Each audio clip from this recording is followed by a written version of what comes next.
Olá, caros amigos! Estamos aqui de volta no canal Esclarecimento. Eu, professor Ricardo, e vamos discutir como é que vocês estão, passando diante deste momento tão tenebroso de isolamento. Espero que bem. Bom, nós vamos discutir hoje ideologia, poder político e desigualdade, tudo a ver, não é, senhor? Sim! E para tanto, vamos buscar os conceitos de dois filósofos que se opuseram. É claro que eles não se conheceram. Os caras que eu gosto muito, para usar como base para aquela grande diferença que há na filosofia, a política. Sim, essa que você acha corrupta e que conduz a sua vida. Ela nasce da onde? Ela é um produto da natureza? Ou ela é um produto de um contrato social?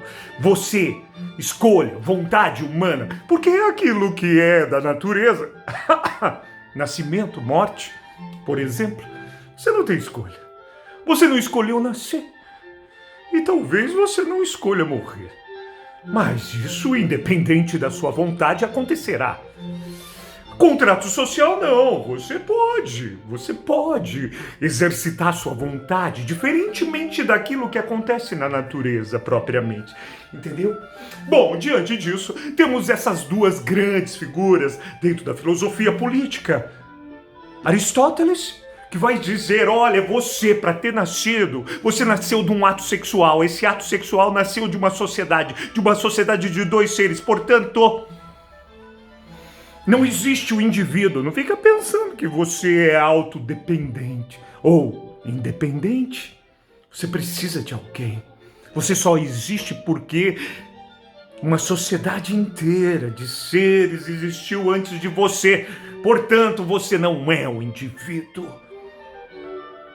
Logo, a política é um ato que se impõe, independente da minha vontade ou não.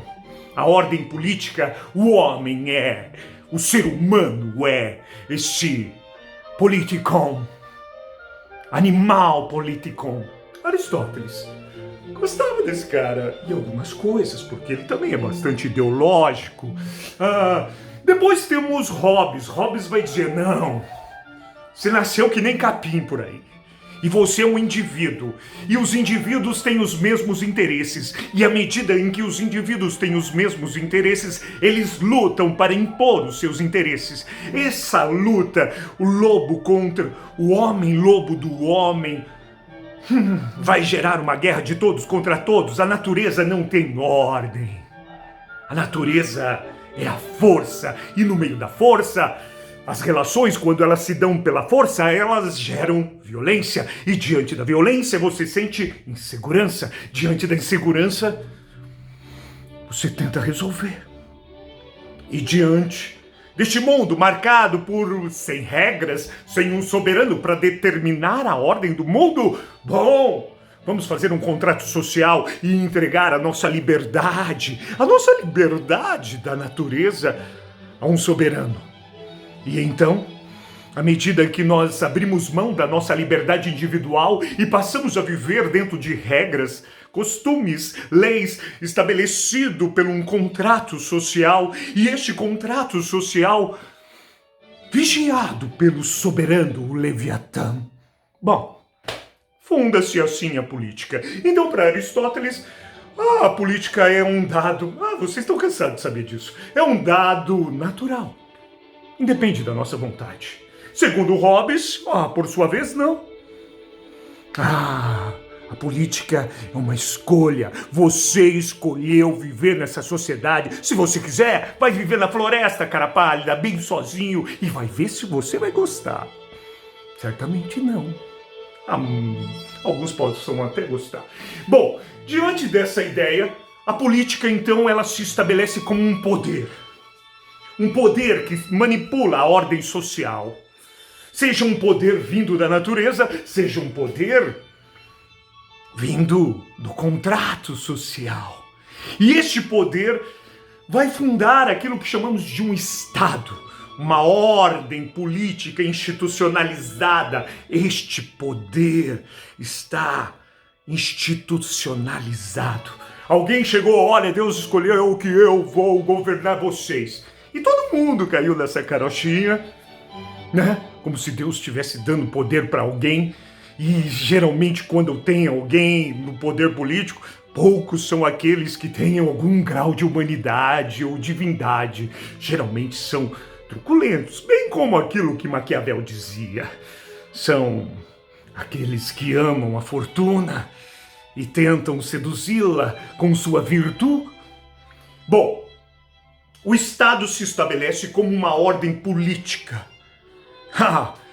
Só que, segundo Aristóteles, essa ordem política, pelo menos deveria de ser, ela busca o bem comum.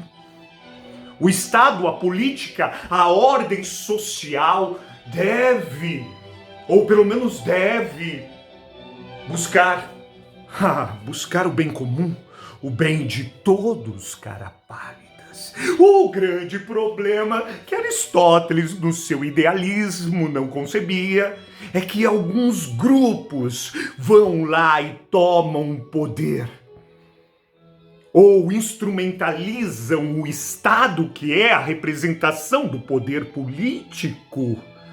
Veja hoje, no nosso país, o soft power dos bancos. Quem governa o nosso país? São os políticos? Não. São os bancos. Grupos que dominam a mídia, que dominam... E dominando a mídia, eles dominam a narrativa. A narrativa que vai entrar na cabeça das pessoas. E essa vai fazer as pessoas acreditar que o Estado, que o grande problema são os políticos, mas o grande problema são aqueles que controlam os políticos, a ordem política. Portanto, o Estado, a política não serve mais àquele bem comum idealizado pelo nosso querido salve, salve Aristóteles. Agora, o Estado serve como o pretexto para os interesses de uma classe endinheirada que domina o poder. E aí vem o grande problema para o nosso querido Aristóteles. Porque ele vai falar, à medida em que o poder político está nas mãos de um grupo cujos seus interesses é tirar vantagem do Estado e do poder e da política, aí o Estado ele começa a produzir desigualdade. A força política na mão de um grupo cujos interesses não são o bem comum, mas os seus próprios interesses. É nesse momento que a ordem política começa a gerar a desigualdade, o desequilíbrio. Porque os desejos dos interesses dos grupos que tem hoje, banqueiros, entenda bem, que tem hoje a política em suas mãos, vai fazer com que eles desejem cada vez mais. Desejem cada vez mais. E à medida que eles desejam cada vez mais, eles acumulam cada vez mais.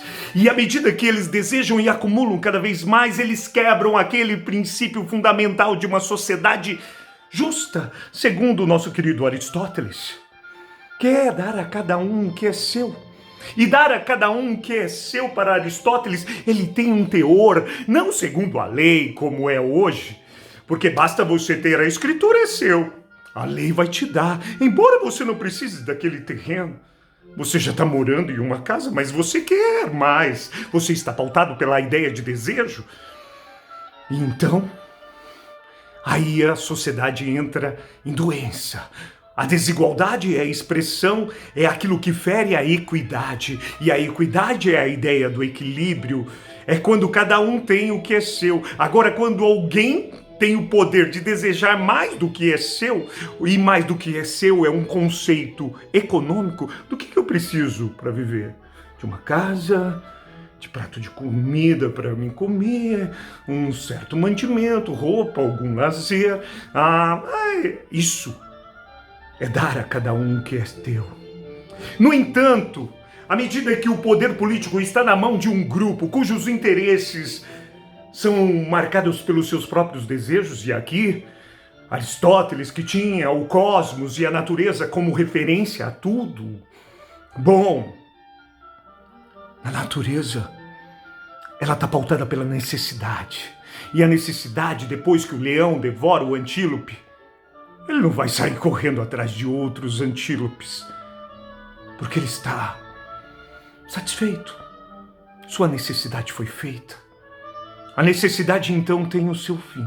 Mas o desejo não tem o seu fim. O desejo, o que você quer hoje, conquistou hoje, amanhã você vai querer mais e mais e mais. E o desejo gera desequilíbrio, e o desejo gera desigualdade. E à medida que isso acontece e começa a pautar a ordem da sociedade, aí o Estado, que ideologicamente, aí entra a ideologia, não, o Estado deveria promover o bem comum.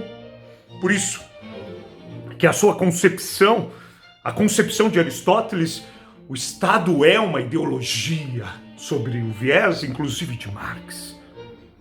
Ele é simplesmente um instrumento do qual aqueles que estão por trás escondem os seus interesses e impõem, para realizar os seus desejos e não as suas necessidades, uma ordem sobre a sociedade. E é nesse momento que o poder político, que deveria trazer o bem comum, agora traz a desigualdade por meio da ideologia. Caros amigos, caras amigas, dê um like nesse vídeo, se inscreva no nosso canal e um abração.